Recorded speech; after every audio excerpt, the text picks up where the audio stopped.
Vipassana is a very ancient meditation technique of India. Anyone who wants to be free from the mental pain can practice this technique and achieve mental health.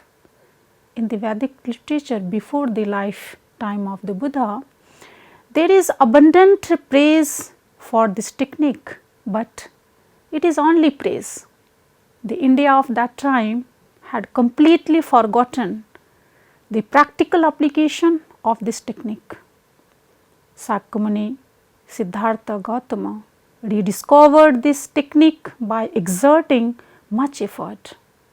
Feeling great compassion for suffering humanity, he redistributed it for the benefit of all.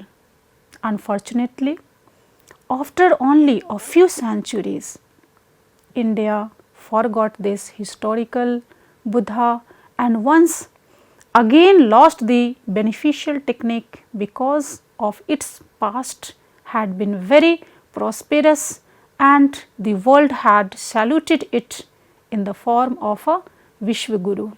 So, S.N. Goenkaji thought that this huge stupa will prove to be a bright lighthouse of that ancient prosperity and prestige. It will again bring to light the ancient eternal universal tradition of Dhamma for the benefit of the world. This golden stupa will herald the second coming of that golden age when India was the leader not only in the field of spirituality but also in material prosperity. This sky high stupa raising its lofty head will give a call not only to India but to all the people of the world and will proclaim the universally beneficial teachings of the Tathagata with a resounding voice. It is a circular exhibition gallery with traditional sculptures and paintings depicting important events of the Buddha's life and teachings, well, with the help of modern technology such as special lighting and audio visual devices, remove the misconception that have spread about the Buddha. Visitors will come to learn that Sakyamuni Gautama Buddha was neither a god nor an incarnation of any god, nor a prophet of any god. He did not become the Buddha because of divine grace, perfecting his paramitas. We can say the wholesome mental qualities that help to dissolve egoism and thus lead to liberation. By exerting strenuous effort for innumerable lives, he attained supreme enlightenment in his final life and therefore was called a Sammasambuddha, means one who becomes a Buddha by his own efforts. He was not a mythological being but a completely historical person. He was called superhuman because he attained the highest state of mind that can be attained by a human being. Filled with infinite compassion, he kept teaching the technique of Vipassana to suffering humanity all his life for liberation from suffering. Therefore, he was called the all compassionate one because he completely eradicated craving, aversion and ignorance. We can say lobha, dosha and moha. He was called Bhagava, who has eradicated the all three poisons because he discovered and taught the operation of the natural law of karma, action, and corresponding consequences of karma as a result of his direct experience. He was called a supreme theist. In those days in India, this was the only acceptable definition of theism.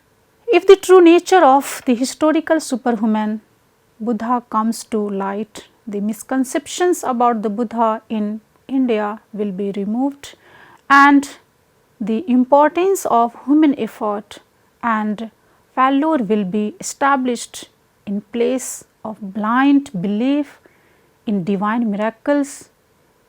Many historical incidents occurred during the long lifetime of Sakyamuni Gautama Buddha.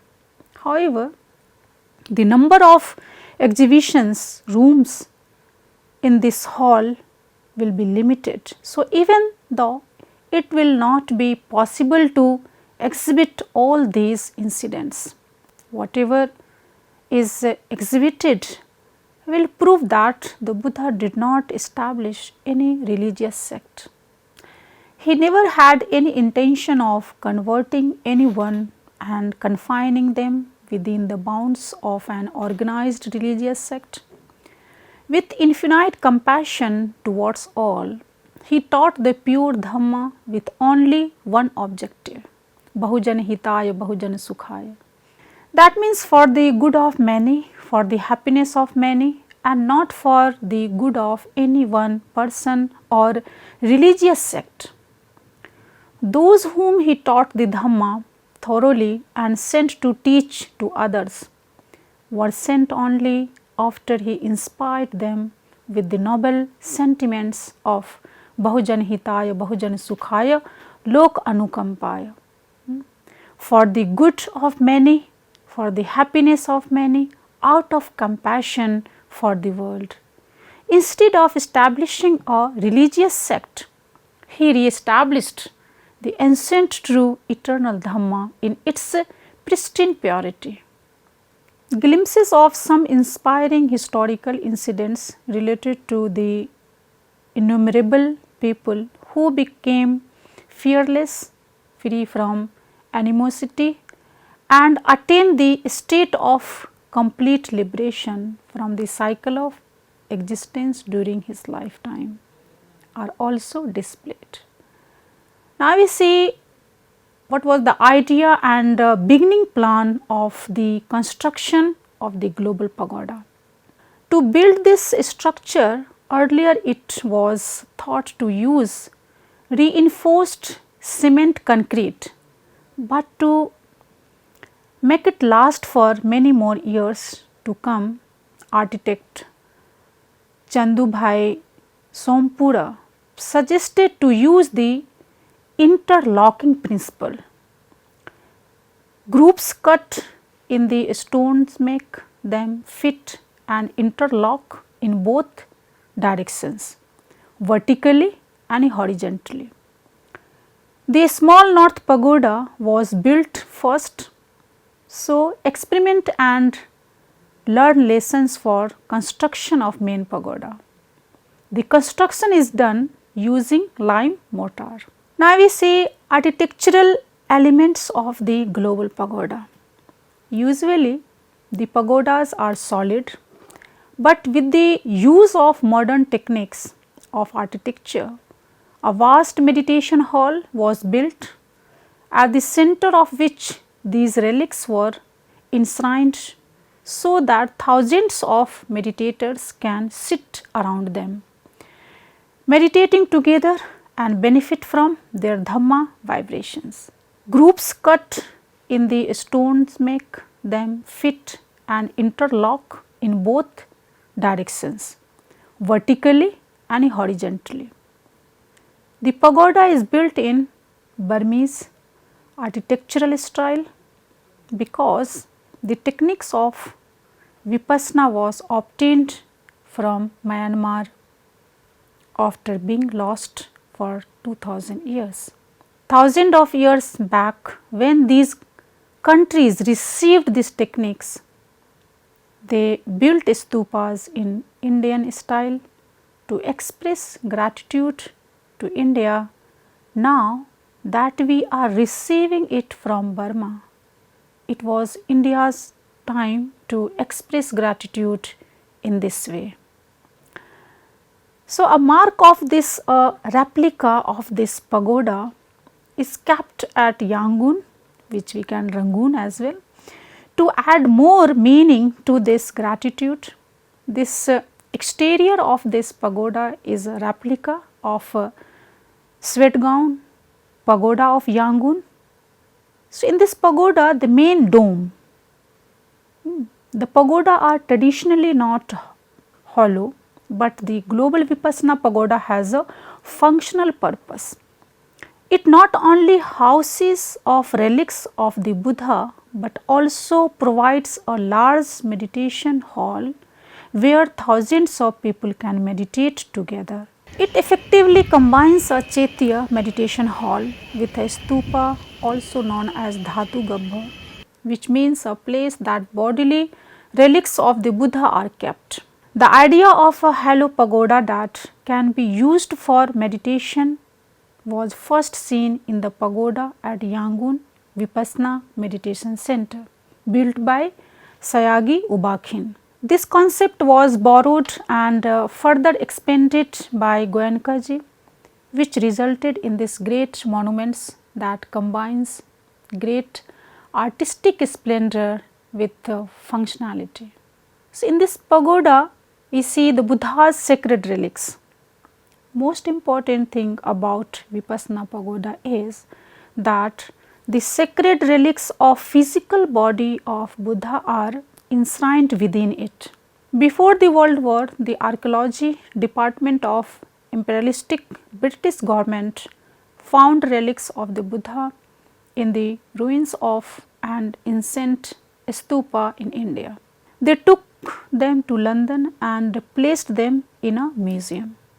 A museum is not an appropriate place to keep the sacred relics of Buddha. In the last watch of full moon night of Buddha's Mahaparinibbana in the month of Visakha, on being questioned by Ananda, the Buddha gave his clear instruction that the relics of his body should be enshrined in a stupa at a public place in some capital city, so that devoted people could pay respect to them and earn merit.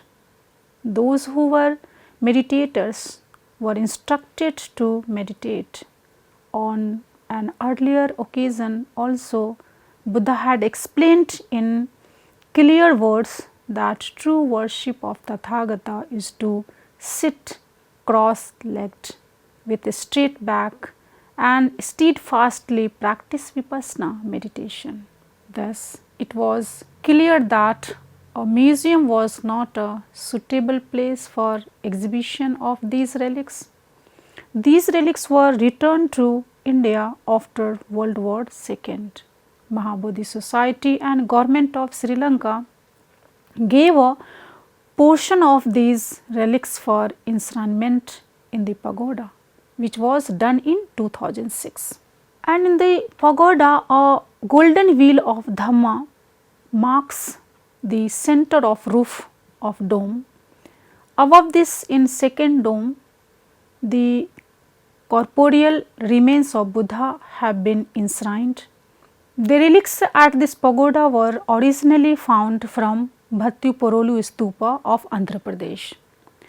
Upper two windows of pagoda mark the entrance to the second dome of pagoda. Above the bell curve, there are a number of rings with a window midway that marks the end of second dome and entrance to the third dome. At the top is an umbrella shaped canopy decorated with more than 400 bells, each around 12 inches in height. The flag Dhamma Dhaja is a precious golden ornament studded with real rubies and diamonds. A crystal around 3 feet high is at the top of canopy, shines in sunlight at daytime and with artificial light during night.